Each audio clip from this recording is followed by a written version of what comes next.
Molweni ndenamkela kweza TV ngesixhosa.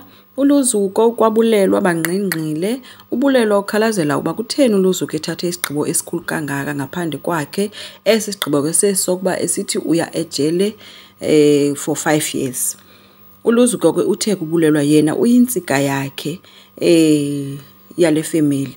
And ngeke yonke into akwazi uyishiya komnye umuntu ngaphandle kwakhe, ethi nguye inhloko yekhaya. Uthe ke ubulelwa elila wathi akasoza akwazi yena ukuba inhloko yekhaya and akafuni. Umsimelelo ulele naye kwakhe kunzima novuka ibhabhalaza yayizolo njengoba ebehleli noMandla nechomi zakhe.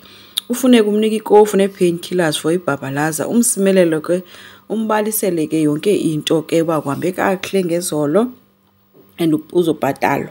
Ufuneka uxolisile ke ngokuba nedoubt esithi bavuyiswa nayile nto babezokwazi ukwakha le makwethu empire. Ubulelwa ke uncokola nonyanakhe awufike enuka phuba sekitchini, fuka unuka phuba utywala uthi khange alale nasendlini. Qha uThulani uziphendulele ngelithi kaloku mama ubundigxothile nje. Unina ke uthe kwakhe akekho umuntu olala ngaphandle. Ubulelwa futhi umxelele ke into ba uAnathi akekho and umse kwaNozuko. And ngeke aphinde amfonele and ngeke aphinde ambone.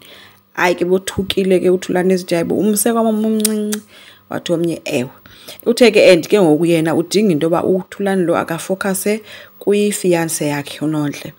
Ethi yena nankwenkwe ke mina apha ngoba lokho ikhankatha lakho lisaphila. Ndidinga into ba undisupport ngoba utatakho ngulo uzobanjwa ayejele. Thulani kangabe nampendulo ke ngoku uthule uyinto nje efake izandla epokothweni othuswe yileyo bakuthiwa uAnathi ukwaNozuko. uAnathi akazi noba makathini kwaNozuko uhlenyuka ekitchen. Uyawafika ke uNozuko ezekitchen. Ufike ethi ke uAnathi yancoma ke shemzama uthatha qala incoko encomba inhle indlu yakho. uNozuko avele wamgwexa ethi makamxele into angayaziyo. Wambuza ba kutheni khona uselapha nje. Umvile mosiba umyeni wakhe utheni izolo and uthe nguye ozothatha zonke yena ba ebenguye bezothatha yonke irhwatyityi yakhe aphume ahambe pha ngoba kaloku abayonto ngaphandle koNozuko. uAnathi uthe esasabela ke ezo zinto wathi omnye hey ngeke uyanqwakuzela futhi ngoba wena awunderstand bakwenzeka ntoni apha. Uthe ke uAnathi xa ethi hayibo masingasoske silahle ithemba nje kanjalo wathi hey sundidika uNozuko sokundidika. Anathi watsho ezibambe enhloko ke ekhala ethi yo akazi noma akathini ke sana kuAnathi uyinto nje emjameleyo ngoba uxakene nele character yalo ntombazana.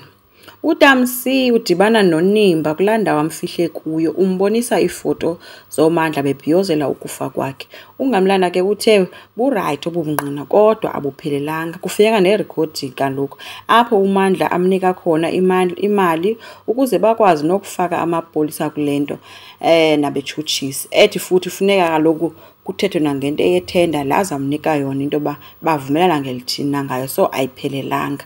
Bekhuza kumsimeli ethi hayi ke ngoku yonke lento bethi yena uyigqibile. Wathi ke uNimba ukagqibi kuqale uzame qala ukwenza basikwazi ukuphelisa urhwaphilizo kule dolophu funeka uze nento ebambekayo. uNozuko uphindile ke wane meeting namakhosikazi kakhe ewacela ke uba angabi ngoxambe kuphaqulana asakungabikho. Uthe into yexeshana le bahloniphe ubulelwa ngoba nguye ngoku ozoba yinhloko yelikhaya. Phofu ke ubulelwa noAnathi bathwele iqhiya abanye bazithwelele nje iweaves akhonto itheni. Khange kubekho nomnye ke umuntu ophendulayo kulento nguye nje umuntu othethileyo. uNozuko yena ebenyembezana ephatha kubamba uNozuko. Enkosi sazaqhubeka ngicela siqhubeke subscribe, like, singakhomenta futhi bye.